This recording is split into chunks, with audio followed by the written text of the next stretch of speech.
Hello students, हम लोग IIT JEE mains 2019 का पेपर कर रहे हैं जो कि 9 जनवरी के इवनिंग सेशन में आया हुआ है, जिसका 1 से लेकर के 17 तक का क्वेश्चन पेपर हम लोग प्रीवियस क्लासेस में कर चुके हैं। अब जो है हम लोग क्वेश्चन नंबर 18 को देखते हैं कि क्या हुआ है। एक क्वेश्चन नंबर 18 दिया गया है, the magnetic field associated with A light wave is given at the origin. ये जो है ना magnetic field associated with light wave का, उसका जो है ना मैग्नेटिक फील्ड का हमको इक्वेशन दिया गया है।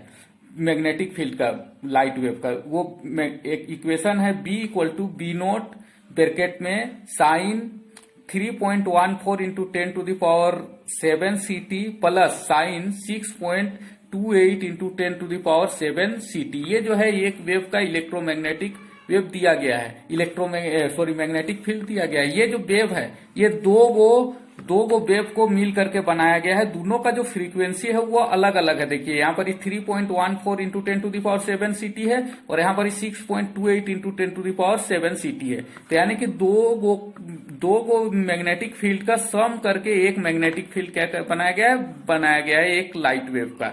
If this light fall on A silver plate, ये लाइट जो है सिल्वर प्लेट में गिरता है, having a work function of 4.7 electron volt, जिसका वर्क फंक्शन फाई दिया गया है 4.7 इलेक्ट्रॉन वोल्ट।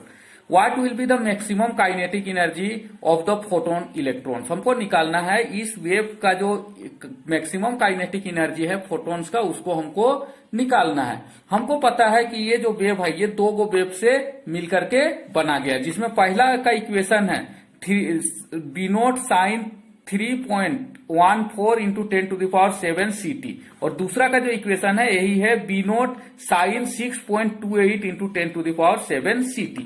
ये दोनों वेव को मिल करके हमको बनाया गया है एक वेव। तो जो मैक्सिमम काइनेटिक एनर्जी होगा वो इन दोनों के वेव का जो समीशन है उसमें जिसका जो मैक्सिमम फ्रीक्वेंसी होगा वही जो है हमको क्या देगा, मैक्सिमम काइनेटिक एनर्जी देगा। तो इसमें जो है ना मैक्सिमम फ्रीक्वेंसी ये वाला वेव का है, यानी कि 6.28 into 10 to the power 7 CT, यानी कि सेकेंड वाला वेव का जो है मैक्सिमम क्या चीज है, फ्रीक्वेंसी है। इसीलिए यही जो है वर्क फंक्शन का काम करेगा या मैक्सिमम काइनेटिक एनर्जी, इसी से हमको क्या चीज होगा, प्रोड्यूस होगा।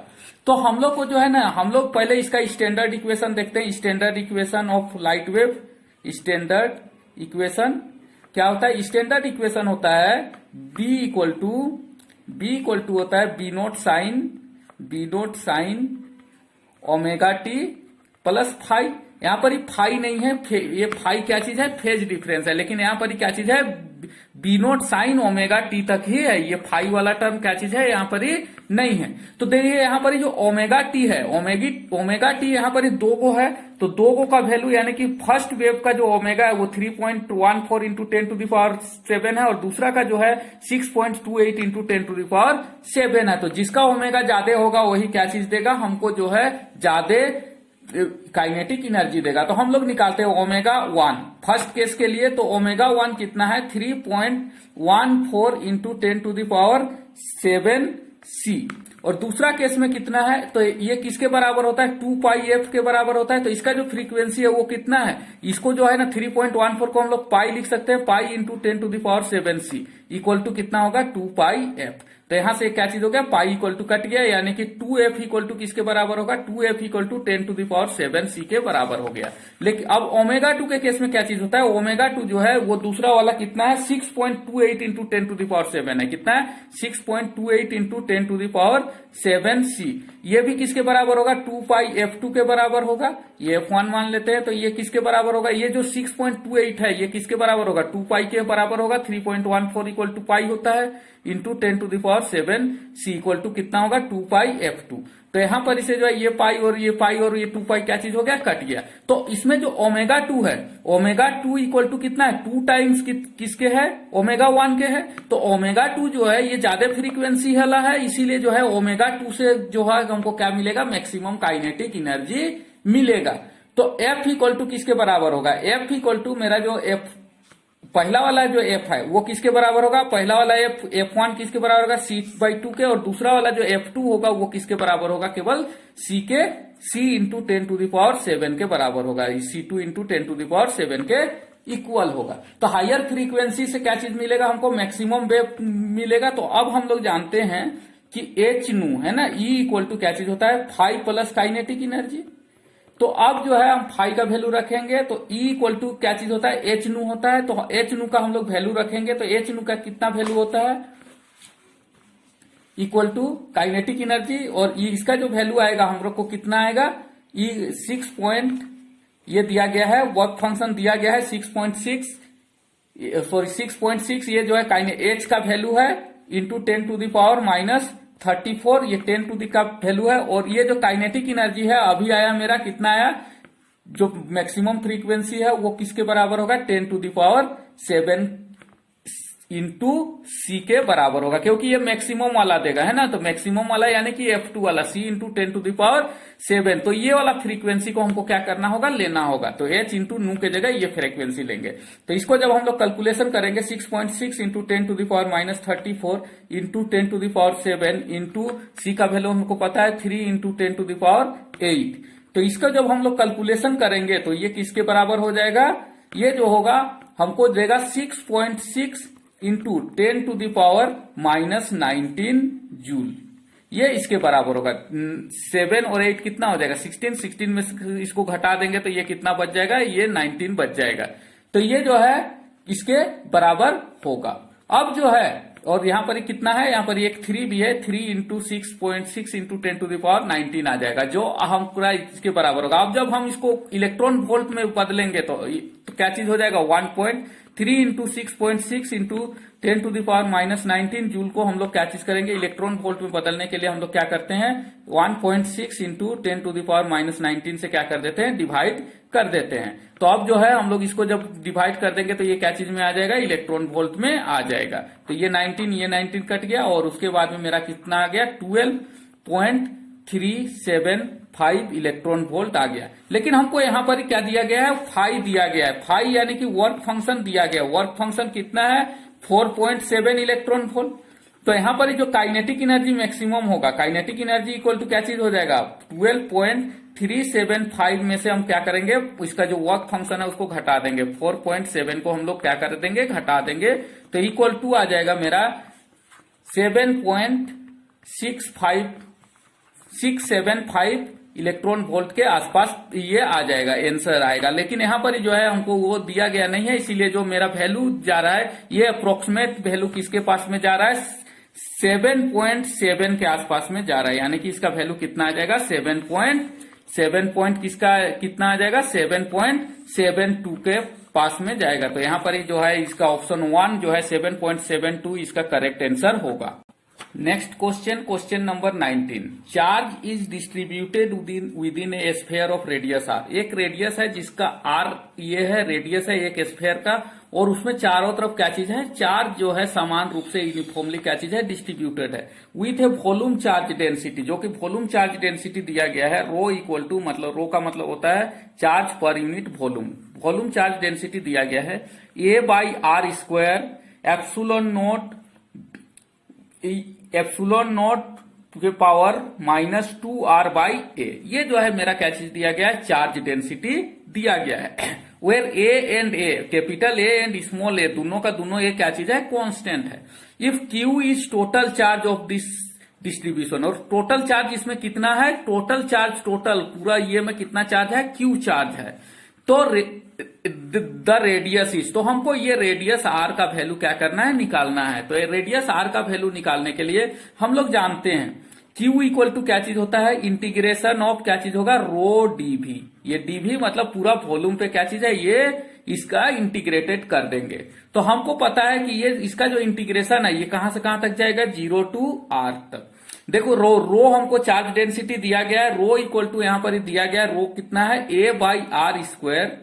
A/r² एप्सिलॉन नॉट पे पावर -2r/a, ये हमारा दिया गया है रो का वैल्यू। और डीवी किसके बराबर होगा, देखो इसका एरिया इंटू क्या चीज होगा, आर, यानी कि एरिया कितना होता है, सरफेस एरिया 4πr², और स्मॉल एलिमेंट का लेंगे तो क्या चीज हो जाएगा, ये dr हो जाएगा। तो इसका हम लोग क्या कर रहे हैं, इंटीग्रेट कर रहे हैं, कहां से कहां तक जाएगा, 0 से लेकर के r तक ये इसका इंटीग्रेशन होगा।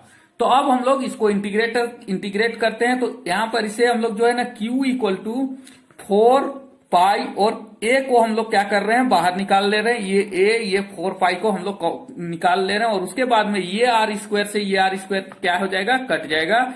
तो इंटीग्रेशन ऑफ किसके बराबर बच जाएगा, 0 से आर तक जाएगा और integration of minus epsilon naught पे पावर माइनस 2r अपॉन ए का हमको dr का हमको क्या करना है, इंटीग्रेट करना है। तो हमारा ये आ जाएगा। तो इसका जो इंटीग्रेशन हो जाएगा 4 पाई ए और इसका इंटीग्रेशन हो जाएगा एप्सिलॉन ई पर पावर एक्स का इंटीग्रेशन कितना होता है, ई पर पावर एक्स ही होता है। लेकिन यहाँ पर क्या चीज है, एक्स के आगे 2 बाई ए, ये जो है मल्टीपल है, ये कहाँ आ जाएगा, यहाँ पर ही डिवाइड में आ जाएगा।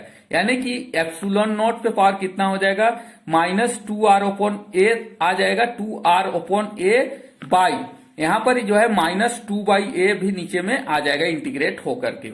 और उसके बाद में ये कहां से कहां तक जा रहा है, 0 से r तक जा रहा है। तो हम लोग जो है एक बार इसका वैल्यू रखेंगे, q इक्वल टू है 4 पाई ए लिखेंगे और उसके बाद में एक बार वैल्यू r रखेंगे स्मॉल r के जगह में और एक बार वैल्यू कितना रखेंगे, 0। तो e पर power minus 2 capital R upon a और यहां पर ही माइनस 2 बाई ए को हम लोग बाहर निकाल देते हैं, माइनस 2 और ए कहां चला जाएगा, ऊपर चला जाएगा। तो ऊपर हम लोग क्या करते हैं, ए को लिख लेते हैं, ये नीचे वाला को बाहर निकाल करके। तो अब ये हो गया और उसके बाद में एक बार जो वैल्यू है वो कितना रखेंगे, 0। तो एप्सिलॉन नॉट पे पावर कितना हो जाएगा, 0। तो ये हमारा आ गया। अब जो है हम लोग इसको और आगे थोड़ा सा सोल्व करते हैं। तो Q इक्वल टू है ना, हम जो है इसको थोड़ा सोल्व करते हैं, माइनस 4 पाई ए और small a by 2 into epsilon naught पे पावर कितना हो जाएगा, minus 2r by a minus epsilon naught e पे पावर 0 कितना होता है, 1 होता है। तो इसमें 1 का वैल्यू रखेंगे। अब जो है इसको हम लोग इधर कर देते हैं, टर्म को डिवाइड कर देते हैं। तो क्या चीज आ जाएगा, ये 2 से क्या चीज हो गया, ये 2 क्या चीज हो गया, कट गया। अब जो है मेरा जो वैल्यू आ जाएगा इसको हम यहां पर ही कर देंगे। तो क्या आ जाएगा, q by 2 pi a into small a equal to, इस माइनस साइन के चलते हम इसको क्या कर सकते हैं, पलट सकते हैं। यानी कि ये माइनस साइन को हटाने के लिए हम 1 को पहले लाएंगे और एप्सिलॉन नॉट पे बाद में लाएंगे। तो मेरा ये माइनस साइन क्या चीज हो जाएगा, कैंसिल हो जाएगा। तो ये किसके बराबर हो जाएगा, 1 माइनस एप्सिलॉन नॉट पे पावर माइनस 2r अपॉन ए के बराबर हो जाएगा। अब जो है हम लोग क्या करेंगे, दोनों तरफ में log ले लेते हैं। log तो यहाँ पर ही ln ले लेते हैं। तो log कितना हो जाएगा, यहाँ पर ही q by 2 pi a into small a equal to क्या चीज हो जाएगा, log 1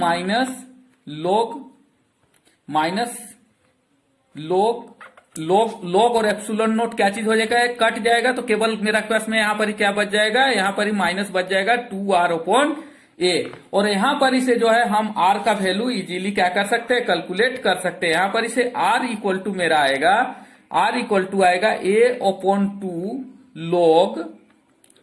log आएगा 1 by 1 minus q by 2 pi capital A और स्मॉल ए। ये मेरा क्या चीज आ जाएगा, r का वैल्यू आ जाएगा, जो कि ऑप्शन नंबर क्वेश्चन का यहाँ पर ही आंसर का ऑप्शन नंबर 4 में इसका आंसर दिया गया है, जो कि ऑप्शन नंबर 4 क्या चीज है, करेक्ट आंसर है। Question number 20, 2 Carnot engines A and B are operated in a series.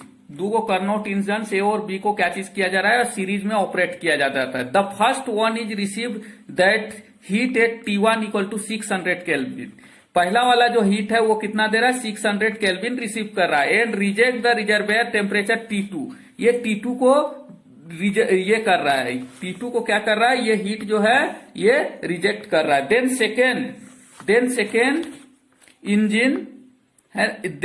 Engine B receive the rejected heat. और उसके बाद में जो बी है वो जो है सेकेंड ये हीट ले रहा है। The first engine and turn reject the heat reservoir to T3। और उसके बाद में T3 में इसको कन्वर्ट कर दे रहा है और वो कितना है, 400 केल्विन पे इसका टेम्परेचर है। Calculate the temperature T2 if the work output of the two engines are equal. अगर जो है ना वर्क आउटपुट दोनों इंजन का इक्वल है तो हम लोग को क्या चीज निकालना है, T2 निकालना है। इस T2 टेम्परेचर को निकालना है। ये 600 है और ये 400 है, तो हम लोग को T2 निकालना है। तो T2 निकालने के लिए हम लोग जानते हैं, पहले मान लिया जाए कि ये वर्क डन कितना कर रहा है W1 और ये कितना कर रहा है W2। तो ये जो है ना W1 इक्वल टू किसके बराबर होगा, W2 के बराबर होगा। तो यानी कि डेल्टा U1 इक्वल टू किसके बराबर होगा, डेल्टा U2 के बराबर होगा। तो डेल्टा U1 किसके बराबर होगा, डेल्टा U1 जो है T3 माइनस T2 के बराबर होगा। डेल्टा U1 T3 माइनस किसके बराबर होगा, T2 के बराबर होगा। T3 माइनस T2 और ये किसके बराबर होगा, T2 माइनस T1 के बराबर होगा। तो ये जो है दोनों बराबर होगा। तो यहां पर इसे जो मेरा इक्वेशन में आ जाएगा 2T2 इक्वल टू क्या चीज आ जाएगा, T1 प्लस T3 हो जाएगा। तो ये मेरा 2T2 equal to T1 plus T3 हो जाएगा। और यहां पर इसे T2 इक्वल टू क्या चीज आ जाएगा, T1 प्लस T3 बाई 2। अब हमको पता है कि T1 कितना दिया गया है, T1 जो है हमको दिया गया है 600 प्लस T3 कितना दिया गया है 400 और अपॉन 2, और दिन दोनों को जोड़ेंगे तो 1000 अपॉन 2 आ जाएगा इक्वल टू कितना आ जाएगा 500 केल्विन। तो जो T2 का जो टेम्परेचर होगा है ना, उसका टेम्परेचर कितना होगा 500 केल्विन, जो कि ऑप्शन 3 में दिया गया है। इसीलिए इसका ऑप्शन क्या होगा, 3 होगा right answer. Next question number 21 दिया गया है, a carbon resistance as following colour code. यहाँ पर एक कलर कोड दिया गया है। The what is the value of resistance. तो रेजिस्टेंस का हमको वैल्यू निकालना है। पहला कलर कट क्या चीज है, ये ग्रीन है, फिर क्या चीज है ऑरेंज है, और फिर क्या चीज है येलो है, और उसके बाद में गोल्डन है। तो यहाँ पर ही दिया गया है ग्रीन, फिर क्या है ऑरेंज, और फिर येलो, और फिर इधर क्या दिया है गोल्डन। तो हम लोग को पता है कि ग्रीन का वैल्यू कितना होता है 5, ग्रीन का वैल्यू 5 होता है, ऑरेंज का वैल्यू कितना होता है 3 होता है, और ये जो मल्टीपल है, मल्टीपल यानी कि ये पावर में रहता है 10 टू द पावर, येलो का कितना होता है 4, तो 10 टू द पावर कितना आ जाएगा 4। और गोल्डन में जो होता है प्लस माइनस क्या चीज होता है 5% का क्या चीज होता है, उसका ये रहता है। तो ये इसका वैल्यू आ जाएगा। यानी कि हम लोग क्या चीज देख रहे हैं, इसका एक तो 5, 3 और एक 0 को रख देते हैं, इंटू कितना हो जाएगा 10 to the power 3 plus minus क्या चीज हो जाएगा 5%। तो इसका जो वैल्यू आ जाएगा 530 किलो ओम प्लस माइनस कितना आ जाएगा 5%, जो कि इसका आंसर 2 में दिया गया है। इसीलिए इसका आंसर कितना होगा 2 is the correct answer. A force के question number 22, a force act on a 2 kg object. एक फोर्स है जो कि 2 kg का ऑब्जेक्ट पे क्या कर रहा है, एक्ट कर रहा है। So that is position is given as the function of time as x equal to 3t² plus 5। What is the work done by this force in the first 5 second. हम लोग को निकालना है कि फर्स्ट 5 सेकेंड में जो है इसका वर्क डन क्या चीज होगा। तो हमको दिया गया है x इक्वल टू कितना दिया गया है 3t² प्लस 5। तो हम लोग जो है v बराबर क्या चीज होता है dx बाई dt होता है। तो dx by dt equal to कितना हो जाएगा, ये 3 2 जा कितना, ये 2 आप बाहर आ जाएगा तो कितना हो जाएगा 2 3 जा 6t, और इसका कांस्टेंट टर्म का तो 0 होता है। तो ये dx बाई dt कितना हो जाएगा 6t। तो velocity at t equal to कितना है 5 सेकेंड, हमको 5 सेकेंड दिया गया है। तो कितना हो जाएगा 6 इंटू 5 इक्वल टू कितना हो जाएगा 30 मीटर पर सेकेंड। अब हमको क्या निकालना है, वर्क डन। फोर्स एक्ट, तो what is the work done, work done equal to किसके बराबर होगा, काइनेटिक एनर्जी के बराबर होगा। और काइनेटिक एनर्जी किसके बराबर होगा 1/2 mv² के बराबर हो जाएगा। तो 1/2 इंटू एम दिया गया है, एम कितना दिया गया है 2 kg दिया गया है, 2 इंटू v² यानी कि 30 का स्क्वायर। तो ये 2 से ये 2 कट गया, इक्वल टू 30 का स्क्वायर कितना हो गया 900 जूल। जो है इसका क्या चीज हो जाएगा वर्क डन, या तो काइनेटिक एनर्जी होगा, जो कि इसका आंसर होगा। जो आंसर नंबर कितना में दिया गया है 2 में, इसका आंसर नंबर क्या किया गया दिया गया है, इसलिए इसका आंसर कितना होगा 2। क्वेश्चन नंबर 23 दिया गया है, the position coordinates of A particle moving in 3D coordinate system. 3 dimensional coordinate system में कोई भी पार्टिकल मूव कर रहा है तो उसका इक्वेशन हमको दिया गया है। पहला दिया गया x equal to a cos omega t, y equal to a sin omega t and z equal to a omega t the speed of the particle. हम लोग जो है इसका अलग अलग डायरेक्शन में vx, vy और vz निकाल करके उसका क्या कर देंगे मैग्नीट्यूड निकाल देंगे। तो हमको दिया गया है x इक्वल टू कितना दिया गया है a cos ओमेगा टी। तो इसमें जो है ना vx कितना हो जाएगा v इन x डायरेक्शन, यानी कि कितना हो जाएगा dx by dt। dx by dt ये किसके बराबर हो जाएगा माइनस a और उसके बाद में ये ओमेगा क्या हो जाएगा, बाहर आ जाएगा, ए ओमेगा क्या चीज हो जाएगा, साइन ओमेगा टी, जब हम इसका क्या करेंगे, डिफरेंशिएशन करेंगे। तो उसके बाद में जो है वाई का डायरेक्शन में दिया गया है, y equal to a sine omega t दिया गया है। तो यहां पर इससे जो है ना वी वाई कितना हो जाएगा, यानी कि v y equal to d y by d t, और ये किसके बराबर हो जाएगा, a omega cos omega t के बराबर हो जाएगा। उसी तरह जेड डायरेक्शन में जेड इक्वल टू दिया गया है हमको, कितना दिया गया है, ए ओमेगा टी, तो भी जेड किसके बराबर हो जाएगा, डी जेड बाई क्या चीज होगा, डी टी, और डी जेड बाई जब इसका डिफरेंशिएशन करेंगे तो किसके बराबर हो जाएगा मेरा, ए ओमेगा के इक्वल हो जाएगा। अब जो वेलोसिटी होगा, वेलोसिटी इसका होगा क्या चीज होगा, रूट मैग्नीट्यूड निकालेंगे, रूट ओवर वी एक्स का स्क्वायर प्लस वी वाई का स्क्वायर प्लस वी जेड का स्क्वायर। तो हमारा दिया गया है, तो ये पहला वाला तो v इक्वल टू किसके बराबर होगा, रूट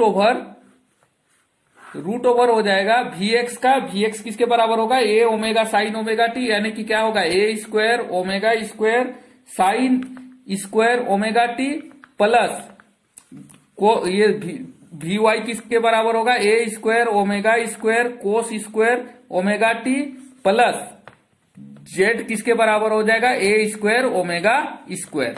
अब जो है हम लोग इसको आगे सोल्व करेंगे, तो ये जो है इसमें से पहला वाला और दूसरा वाला में से ए स्क्वायर और ओमेगा स्क्वायर को क्या कर लेते हैं, कॉमन ले लेते हैं। तो यहाँ क्या बच जाएगा, sign square omega T plus cos square omega T plus कितना हो जाएगा, ए स्क्वायर ओमेगा स्क्वायर। तो क्या चीज हो जाएगा, यहां पर इसे जो होगा a square omega square plus ये टोटल टर्म कितना हो जाता है, 1 हो जाता है। तो ये प्लस कितना हो जाएगा, ए स्क्वायर ओमेगा स्क्वायर, यानी कि कितना बराबर हो जाएगा, 2 इंटू ए स्क्वायर ओमेगा स्क्वायर का क्या चीज हो जाएगा, रूट हो जाएगा। इसीलिए इसका वैल्यू लास्ट में कितना आ जाएगा, √2 ए ओमेगा। तो इसका जो वेलोसिटी भी होगा वो किसके बराबर हो जाएगा, √2 ए ओमेगा के बराबर हो जाएगा, जो कि यहाँ पर ऑप्शन नंबर 3 में दिया गया। इसीलिए इसका करेक्ट आंसर ऑप्शन नंबर 3 होगा। Next question, question number 24। In the given circuit the internal resistance of the 18 volt cell is negligible. ये गिवन सर्किट दिया गया है जिसमें जो 18 वोल्ट के सामने का जो रेजिस्टेंस है, इसका इंटरनल रेजिस्टेंस है, वो कितना है, नेग्लिजिबल या 0। If R1 equal to 400 Om, R1 दिया गया है, कितना दिया गया है हमको, 400 ओम, R3 दिया गया है 100 ओम, R3 100 ओम एंड R4 500 ओम, ये दिया गया है। Reading of the ideal voltmeter across R4, और यहाँ पर ये R4 के एक्रॉस में एक जो है ना वोल्टमीटर लगाया गया है, जो कि रीडिंग कितना दे रहा है हमको, 5 वोल्ट दे रहा है। तो हमको जो है क्या निकालना है, R2 का वैल्यू निकालना है। इस R2 का क्या करना है, वैल्यू निकालना है। तो हम लोग निकालते हैं। देखिए हम लोग पहले ही इक्वेशन को लाइन ड्रॉ कर चुके हैं। यहाँ पर 400 ओम, यहाँ 100 ओम, यहाँ 500 ओम, और यहाँ पर R2। तो हमको पता है कि यहाँ पर कितना है, ये 5 वोल्ट है, और ये जो है कितना ओम का ये रेजिस्टेंस है, 500 ओम्स का। तो हमको यहाँ पर इसे जो है आई जो है हमको पता चल जाएगा, I3, यानी कि इस 3 ओम्स I3 जो है रेजिस्टेंस के थ्रू इसमें I3 कितना फ्लो कर रहा है, 5 वोल्ट यहाँ पर ही रीडिंग दे रहा है, बाई कितना हो जाएगा, 500।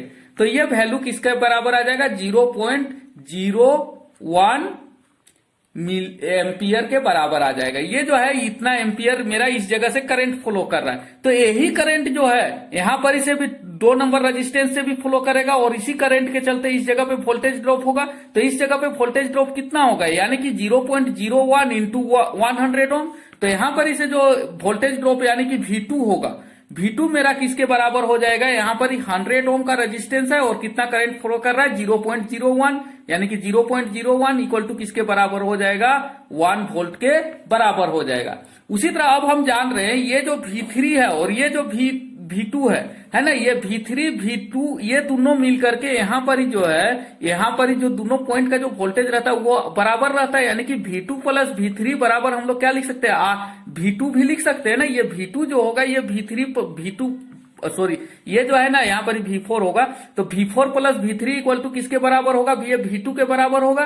तो यानी कि ये दोनों का बीच का जो वोल्टेज होगा ये दोनों वोल्टेज बराबर होगा, यानी कि V2 जो होगा V3 प्लस V4 के बराबर होगा। अब बाकी जो वोल्टेज बचेगा वो किसके बराबर होगा, 400 ओम्स के बराबर हो जाएगा। तो अब हम लोग निकालते हैं कि टोटल जो रेजिस्टेंस है, टोटल जो वोल्टेज है वो कितना है मेरे पास में, ये यहाँ पर इसे 5 वोल्ट ड्रॉप हुआ और यहाँ पर ही कितना वोल्ट ड्रॉप हुआ 1 वोल्ट। तो टोटल कितना वोल्टेज यहाँ से यहाँ तक का ड्रॉप हुआ 6 वोल्ट, यानी कि यहाँ से यहाँ तक का जो वोल्टेज ड्रॉप हो रहा है वो कितना हो रहा है 6 वोल्ट। और यहाँ पर ही जो वोल्टेज ड्रॉप है वो कुछ है, तो मतलब V1 प्लस 6 इक्वल टू कितना हो जाएगा 18 वोल्ट हो जाएगा। यानी कि हम लोग क्या लिख सकते हैं V1 प्लस 6 इक्वल टू कितना हो जाएगा 18 वोल्ट। तो यहाँ पर इसे जो है ना V1 इक्वल टू किसके आ जाएगा 12 वोल्ट के बराबर आ जाएगा, यानी कि इस जगह पे रेजिस्टेंस वोल्टेज कितना हो गया 12 वोल्ट।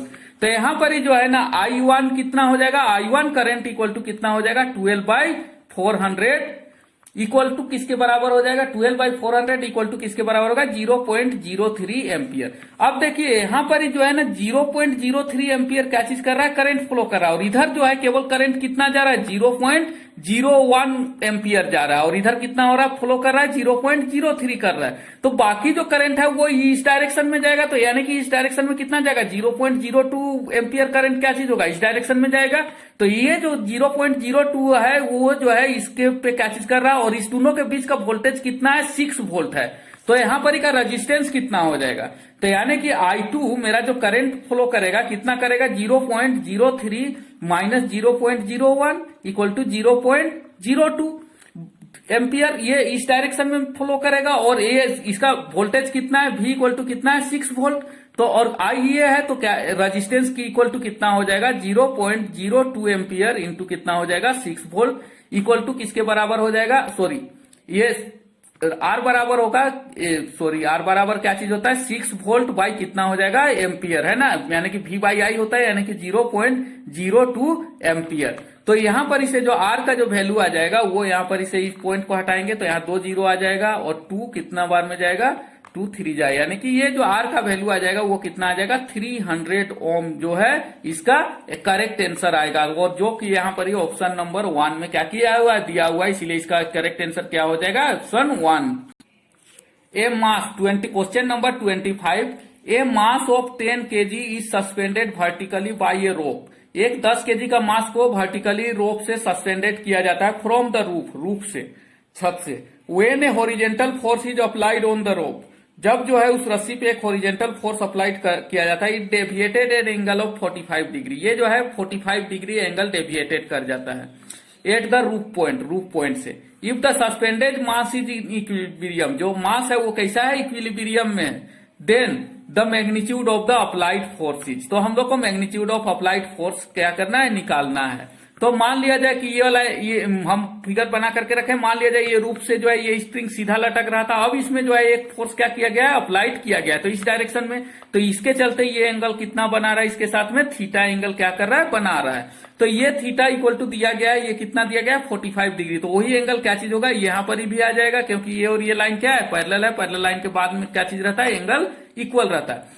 अब हम लोग जानते हैं इसका जो मास mg है वो किस डायरेक्शन में, इस डायरेक्शन में है तो m इंटू जी है, और ये इस डायरेक्शन में क्या चीज लग रहा है फोर्स लग रहा है, तो mg और ये किस डायरेक्शन में लग रहा है, ये जो है साइन थीटा के डायरेक्शन में आ रहा है, तो ये किसके बराबर हो जाएगा mg इंटू क्या चीज होगा टेन थीटा इक्वल टू कितना हो जाएगा mg बाई इतना। तो यहाँ पर जो एट इक्विलिब्रियम में कितना हो जाएगा, एट इक्विलिब्रियम क्या हो जाएगा, एट इक्विलिब्रियम